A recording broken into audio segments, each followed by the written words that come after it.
আজকের নাটক জীবন সংসার। রচনা বদরুন্নেসা আবদুল্লাহ। প্রযোজনা সিরাজুল ইসলাম। নাট্যানুষ্ঠান জীবন সংসার।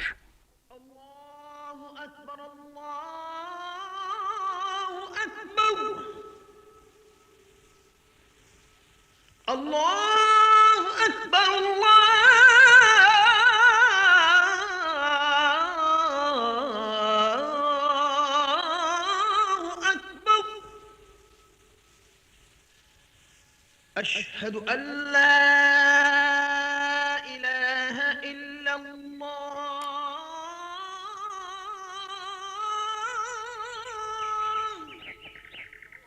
আরে হাসান হোসেন, তোরা সব ঘুম থেকে ওঠ, আজান হয়ে গেল। ও ও আমরা আমরা উঠেছি আব্বা। আচ্ছা আব্বা, প্রতিদিনই তুমি সাত সকালে সবাইকে এরকম ডাকাডাকি করো কেন বলো তো? ফজরের নামাজ আদায় করা ফরজ। আমার ভয় হয় তোরা যদি ঘুম থেকে উঠতে দেরি করিস, তাই। আজ পর্যন্ত কোনোদিন ঘুম থেকে উঠতে দেরি হয়েছে আব্বা? বারান্দায় পানি দিয়েছি, তোমরা ওযু করে নাও। আম্মা, আমাদের জন্য আলু পরোটা বানাবে, চাটা যেন করা হয়। আরে তোদের কলেজের ছুটি শেষ হবে কবে? আচ্ছা আব্বা, তুমি বারবারই একই কথা কেন বলো বলো তো? আমরা কি শহর থেকে কলেজ ফাঁকি দিয়ে বেড়াতে এসেছি? পড়াশোনায় আমরা দুই ভাই প্রথম হই, তা তো তুমি জানোই। তবুও তোদের পড়া নিয়ে আমাকে চিন্তা করতে হয়। আজকাল কত ছেলে মেয়ে গ্রাম থেকে শহরে গিয়ে লেখাপড়া করছে, কত গরিব আব্বা আম্মা জমি জমা বন্ধক রেখে ছেলে মেয়েকে পড়তে শহরে পাঠাচ্ছে, আর ওরা পড়াশোনা না করে সব গুন্ডামি করে বেড়াচ্ছে। যারা করে তাদের সাথে আমাদের তুলনা কেন দেবে আব্বা? তাই তো।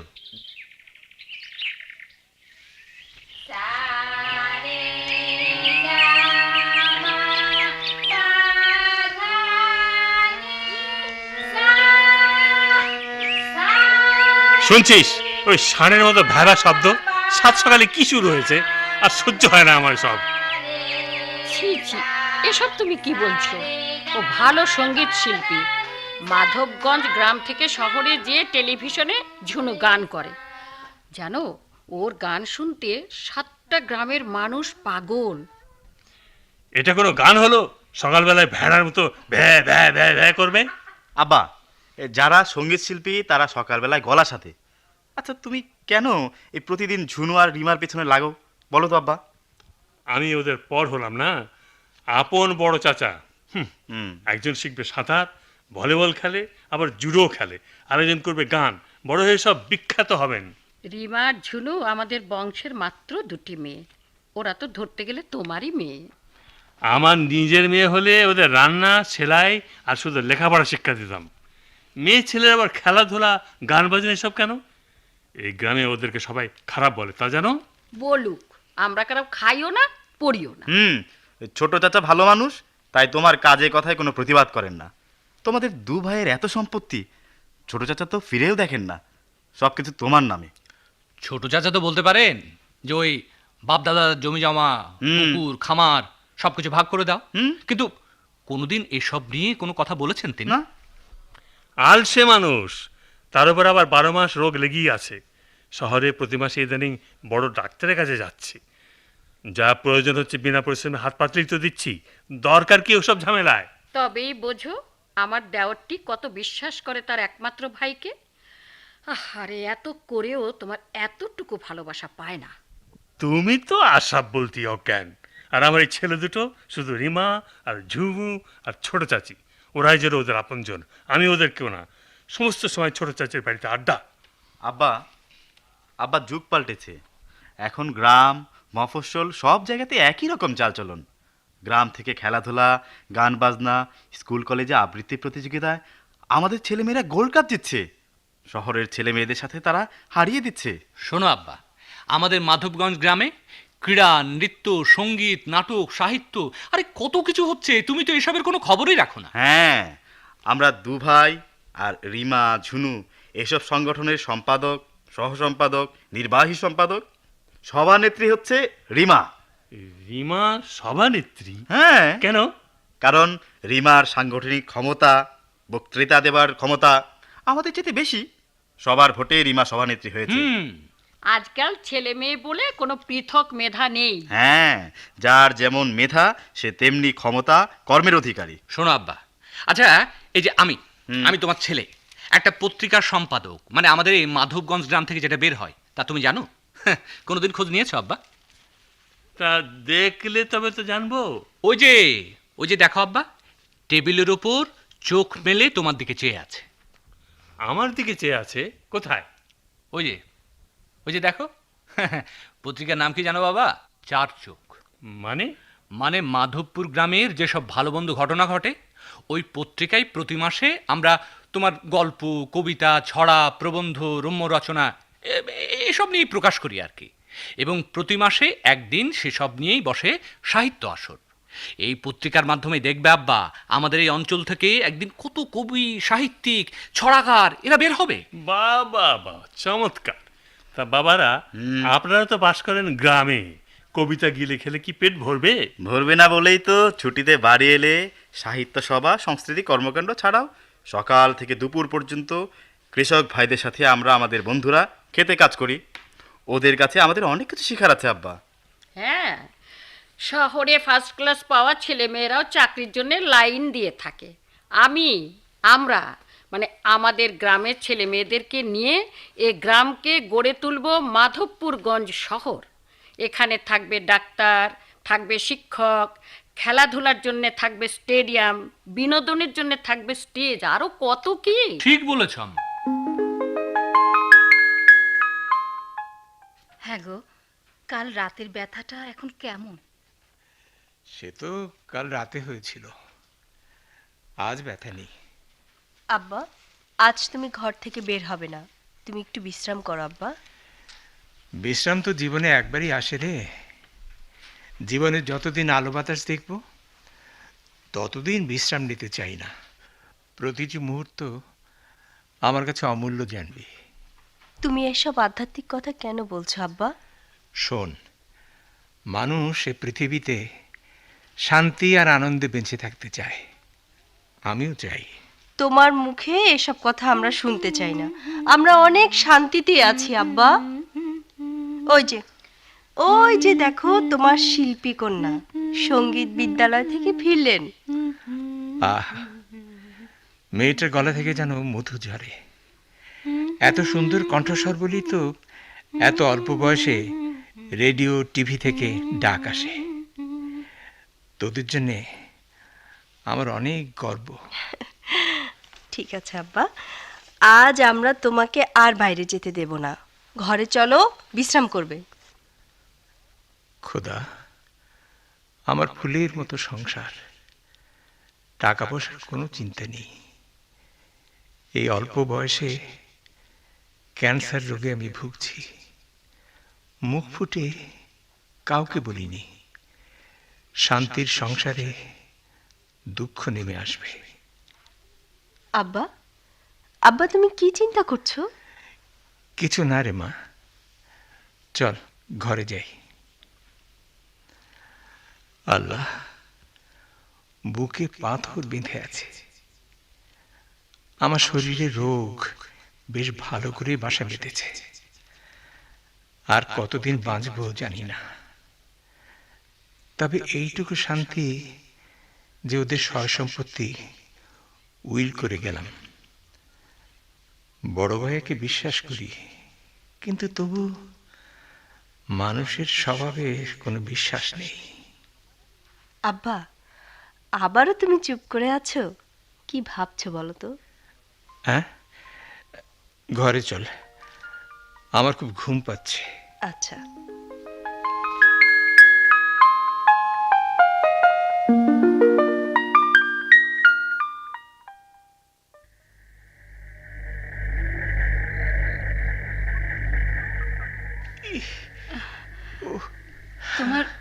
তোমার ব্যথাটা কি বাড়লো? অসহ্য যন্ত্রণা, এত যন্ত্রণা তো আগে কোনোদিন হয়নি। আমি পরেশ ডাক্তারকে ডাকবো? হ্যাঁ, আজ থাক, কাল গাড়ি নিয়ে শহরে যাব। ড্রাইভার সাহেবকে কোথাও যেতে নিষেধ করবে। তুমি আমার জন্য একটু স্যুপ নিয়ে এসো, আর আচ্ছা। রিমা ঝুনুকে আমার কাছে পাঠিয়ে দাও। আচ্ছা ঠিক আছে, আমি স্যুপ এনে দিচ্ছি। স্যুপ খেলে হয়তো ব্যথাটা একটু কমবে। আব্বা, আব্বা আমাদের ডেকেছো? হ্যাঁ, তোরা দু বোন আমার কাছে বস, যা বলবো মন দিয়ে শুনবি। আব্বা তুমি কি বলবে? তোর আমার দুটি মেয়ে, আমার কোনো ছেলে নেই, তার জন্য আমার কোনো দুঃখও নেই। এসব কথা বলছো কেন আব্বা? আমাকে বলতে দে, কাঁদবার অনেক সময় পাবি, আমার সময় নেই। আব্বা, আমার সামনে কাঁদিস নে। শোন, তোরা মেয়ে বলে নিজেদের কমজোর মনে করবি না। জীবনে বাঁচতে হলে বাঘের মতোই বাঁচবি। নারী বলে নিজেদের ছোট মনে করবি না।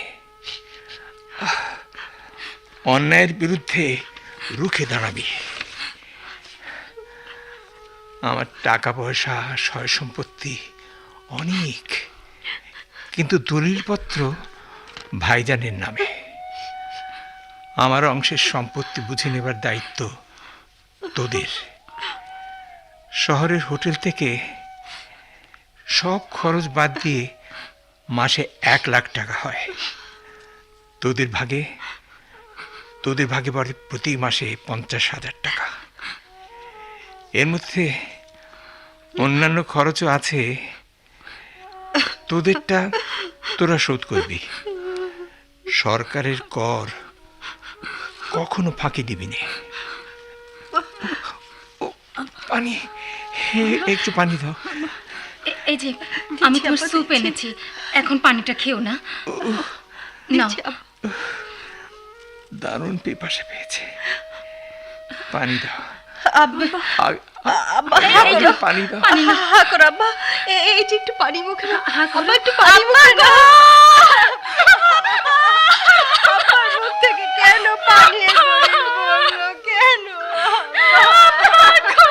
আমাদের আব্বু আর নেই, আমাদের আব্বা আর নেই। ব্যাপারটা কি? আরে দরজা খোলো বলছি। আরে দরজাটা না খুললে বুঝবো কিভাবে? আরে দরজাটা খোলো। দরজা খোলো। আরে ভেতরে কি হয়েছে কিছু তো বোঝা যাচ্ছে না। আমাদের আব্বা আর নেই। হ্যাঁ, বলে কি? কালু, কালু রহিম সাহেবকে খবর দাও তো। হ্যাঁ, আমি সবাইকে খবর দিয়ে আসি। হ্যাঁ, তোমরা কেতো না, কেতো না। বেশ গরম পড়েছে, বরফ দিয়ে রাখতে হবে। আমি হরিশপুর থেকে বরফ নিয়ে আসছি। সবাইকে খবর দাও, সকালে দাফন দেওয়া হবে। তা কবর কোথায় দেওয়া হবে? জানি না উনি নিজে কেন কবরের জমি কিনে রেখেছেন। জমি কেনাই আছে।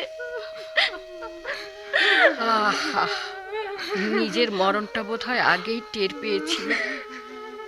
নেককার লোকটা ছিল আমাদের ছোট ভাই।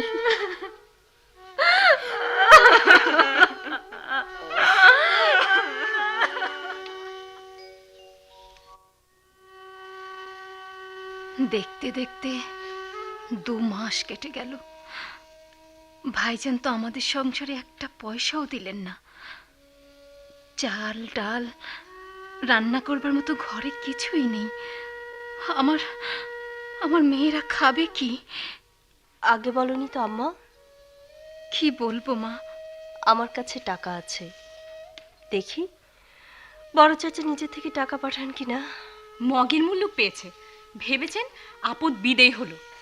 আমরা বড় চাচাকে দেখিয়ে দেব। ঝুনু, এখন মাথা গরম করে লাভ নেই।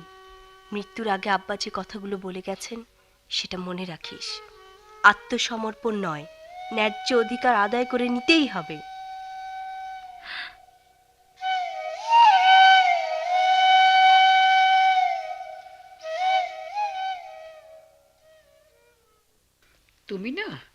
তুমি একটা পাশা। নিজের ভাইয়ের মেয়ে সম্পর্কে কেউ এভাবে কথা বলে? অতি বড় পাশানো 2 মাসের মধ্যে গান বাজনা করে না। এখনো কচি মনে ওদের আব্বার মৃত্যুর কষ্ট কত বড় তা যদি তুমি বুঝতে। মৃত্যুর শোক কোনো দিন মুছে যাবার নয়। কেন? আমার আব্বা মরেননি? 40 দিন পর আমরা দুই ভাই তো স্বাভাবিক হয়েছিলাম। তা তোমরা পারো বটে, হৃদয় তো নয় যেন পাথর। ভাই তো আমার, তোমার অত দরদ কেন? দরদ হবে না কেন? বিয়ের পর এ সংসারে এসে ওকে মা মরা পেয়েছি, মায়ের স্নেহে আদর করে ওকে খাবার খাইয়েছি। তা ভাত কি তোমার বাপের বাড়ি থেকে এসেছিল? খবরদার, খবরদার, আমার বাপের খোটা দেবে না। কি তোমার স্পর্ধা তো কম নয়? তুমি আমাকে চোখ রাঙাচ্ছ? কি কি বলতে চাও, কি বলতে চাও তুমি? বলতে চাই, এবার আশরাফের মেয়ে দুটো বিয়ে দিয়ে আমার দায়িত্ব শেষ করব। তারপর আমার ব্যবসা বাণিজ্য আরো বড় করব। আমি কোটিপতি হব, গ্রামের চেয়ারম্যানের পদে দাঁড়াবো। তারপর কপালে থাকলে মন্ত্রীও হব। এ আমার বহুদিনের স্বপ্ন জানবে। আইনত রিমা ঝুনু তার বাবার সম্পত্তির অধিকারী। মেয়েদের বিয়ের পর সম্পত্তির কোনো দাবি থাকে না, তা তো তুমি জানোই। আর ওদের মা, সে তার দাবি কেন ছেড়ে দেবে? আহা, যতদিন না মরে ততদিন স্বামী বিরতে থাকবে, খাওয়া পড়ার জন্য মাসহারা পাবে, ব্যাস। তুমি না, তুমি একটা খারাপ লোক। তো খারাপ লোক আমার সাথে তুমি আছো কেন? বাপের বাড়ি চলে যাও। হ্যাঁ, আমার জন্য যে তোমার কোনো মায়া নেই, দুঃখ নেই, সে আমি জানি, তাই তো চট করে বলে দিলে চলে যাও। ভুলে যেও না, আমারও দুটো উপযুক্ত ছেলে আছে। চলে যাও বললেই আমি চলে যাব না। মনে মনে তুমি কম মতলব বাজ নাও। তুমি চিন্তা করেছো তোমার ভাইয়ের পুত্র আদিলের সাথে রিমার বিয়ে দিয়ে রাজ্য এবং রাজকন্যা তোমার হাতের মুঠোতে নেবে। তুমি ঠিকই বলেছ। আদিল আর রিমার বিয়ে সেই ছোটবেলা থেকে আমার ভাবি ঠিক করে রেখে গেছেন। ওরা আজও দুজন দুজনকে ভালোবাসে। ওদের বিয়েতে কেউ বাধা দিতে পারবে না। আদিল ডাক্তার হয়ে এই গ্রামে প্র্যাকটিস করবে। বাহ বাহ বাহ বাহ, কি চমৎকার প্ল্যান! যোগফল একেবারে যেন মিলিয়ে গেল।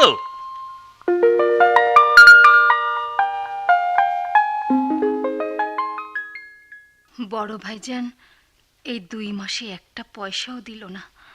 আমরা কি তবে না খেয়ে মরবো? কি হবে তাই ভাবছি। ভাবাভাবির সময় নেই। চল রিমা, মুখোমুখি দাঁড়াই। আমাদের চোখের পানি ফেলা ছাড়া কিছুই করবার নেই। আব্বা অবলার মতো কথা বলতে নিষেধ করে গেছেন না তোমাকে? আমাদের এত সম্পত্তি থাকতে চোখের পানি ফেলবো? দেশে আইন নেই? তোরা তো ছেলে মানুষ, ভাই সাহেবকে তোরা কতটুকু জানিস? চালাক, বড্ড চালাক লোক। বড় চাচি তো আমাদের আদর করেন। বড় চাচির কথা বড় চাচা কি শোনেন? সবাই মিলে জোর দিলে শুনতে বাধ্য হবেন। ঠিক আছে আম্মা, তুমি খামাখা অপমান হতে যেও না। যা পারি আমরা দুজনে মিলেই করব। আমরা না খেয়ে থাকবো আর বড় চাচা হইচই করে বেড়াবেন? আজকে এত বড় একটা মাছ ধরেছেন, ওই মাছে কি আমাদের ভাগ নেই? তোরা তোদের সম্পত্তি আদায় করে আবারও পড়াশোনা গান বাজনা নিয়ে থাক। তোদের আব্বা চলে গেছেন, তাই বলে তো জীবন থেমে থাকবে না মা।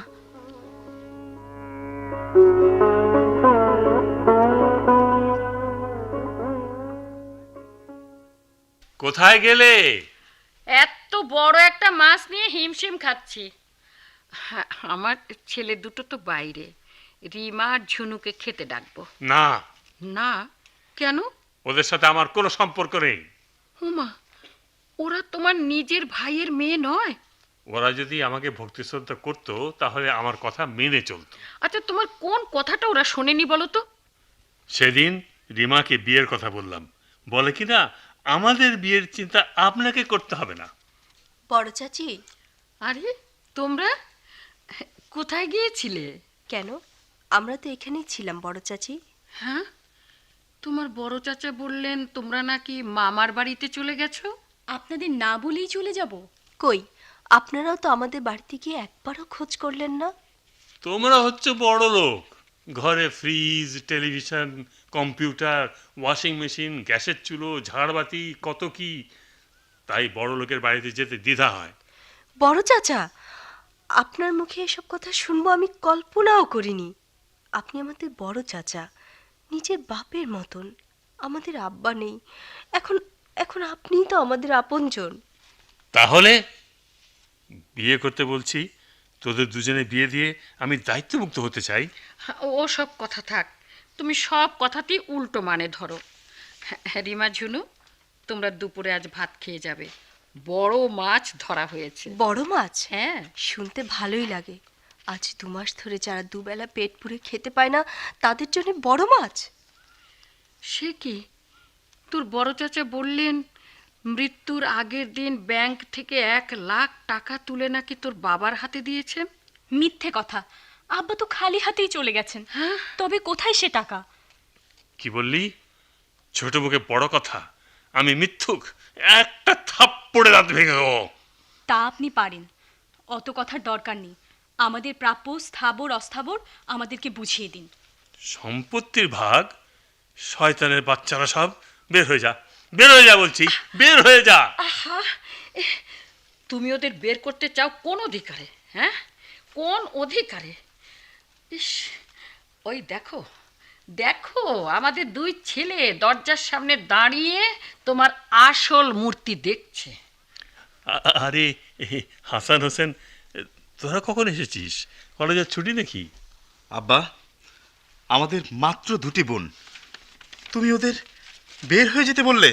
ছোট চাচা নেই, ওদের আপনজন বলতে আমরাই। ছি ছি আব্বা।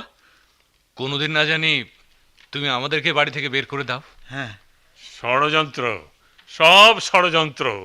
তোদের মতলব আমি বুঝি না মনে করছিস? আমিও তোদের দেখিয়ে দেবো। মতলব তো একটা আছেই। প্রথম কথা, রিমা ঝুনু সমস্ত সম্পত্তি ভাগ করে দিতে হবে। এসব কথা তো কোনোদিন আমার ভাই আশরাফ বলেনি। সে আমাকে বিশ্বাস করতো, তার যখন যা প্রয়োজন হতো সবসময় আমি তাকে দিতাম। কেন মিথ্যে কথা বলছেন? আব্বা আপনাকে বিশ্বাস করত, আর আপনি আপনি সেই বিশ্বাসের সুযোগ নিয়েছেন। অত কথার দরকার নেই আব্বা। আমাদের পরীক্ষা শেষ, আদিলও ডাক্তারি পাশ করেছে। আমাদের সব কাজ এখন মাধবগঞ্জ গ্রামে। আপনার এখন অবসর জীবন। মানে আমার সিন্ধুকের চাবি আমি তোমাদের হাতে তুলে দেবো? তোমরা জানো আমি মন্ত্রী হব, মন্ত্রীর জন্য ইলেকশনে দাঁড়িয়েছি। তোমাদের সব আমি দেখে দেবো। এই গ্রাম থেকে আপনি একটা ভোটও পাবেন না। কি, নিজের ছেলের কাছে এত বড় কথা শুনতে হবে? মালেকা, মালেকা, সেই থেকে তুমি চুপ করে দাঁড়িয়ে আছো, অন্তত তুমি কিছু বলো। আমিও তোমাকে ভোট দেব না। আমরাও না। বেশ, তাহলে তোমাদের সাথে কোর্টেই দেখা হবে।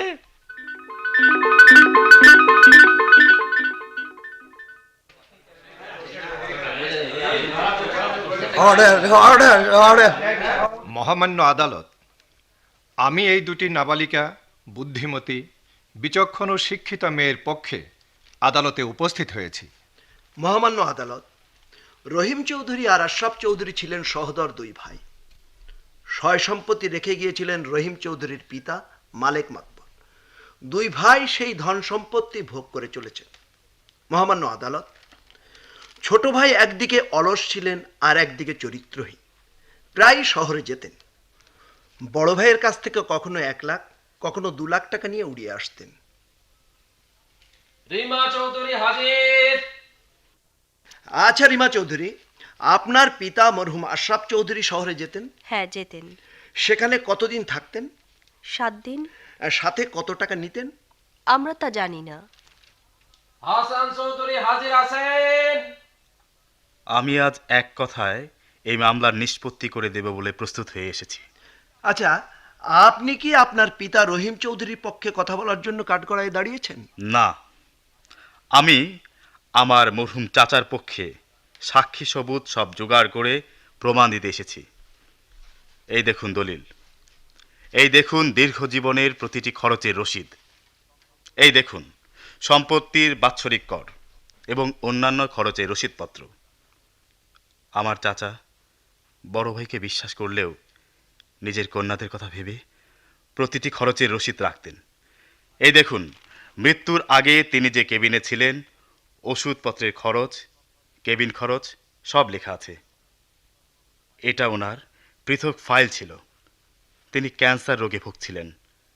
বাড়িতে কাউকে কিছু বলেননি, কারণ স্ত্রী মেয়েরা চিন্তা করবে। এইসব খরচ বাদ দিয়ে তার ভাগে যে সম্পত্তি আছে, করিম উকিলের সাহায্যে নিজেই মেয়েদের নামে দানপত্র করে গেছেন। এই দেখুন। মহামান্য আদালত, আমি একজন শিক্ষিত যুবক হয়ে পিতার বিরুদ্ধে দাঁড়িয়েছি। তার কারণ, অন্যায়কে প্রশ্রয় সকল মানুষ দিতে পারে না। আমি বা আমার মা, ছোট ভাই হোসেনও দেবেন না। Order order. রহিম সাহেবকে মিথ্যে মামলার জন্য এবং ভাইয়ের সম্পত্তি আত্মসাৎ করবার অপরাধে 1 বছর সশ্রম কারাদণ্ড দেওয়া হলো এবং 1 লাখ টাকা জরিমানা, অনাদায়ে আরও 6 মাসের জেল।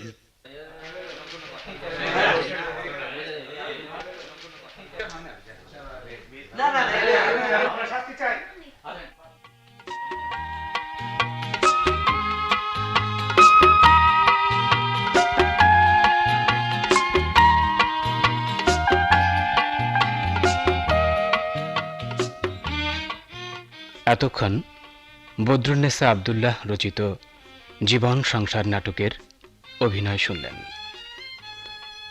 এতে বিভিন্ন চরিত্রে অভিনয় করেছেন রহিম সাহেব, সৈয়দ সিদ্দিক হোসেন, আশরাফ সাহেব, মাসুদ আলী খান, মালেকা জাহানারা আহমেদ, আয়েশা পাপিয়া সুলতানা, হাসান রেজাউল কবির, হোসেন মুস্তাগিসুর রহমান, রিমা ফাহিমা মাহজাবিন, ঝুনু দুর্রে মাখনুন, করিম মোহাম্মদ ইদ্রিস আলী, ইয়াকুব আমিনুর রহমান কাজী, ডাক্তার আদিল আলমগীর রতন, জর্জ জামিল আখতার, কালু খন্দকার আবু জাফর, জনৈক ব্যক্তি মোহাম্মদ হাফিজ উদ্দিন, সাইফুল ওয়াজেদ আলী খান, সম্পাদনা কাজী ইসহাক। নাটকটি প্রযোজনা করেছেন সিরাজুল ইসলাম।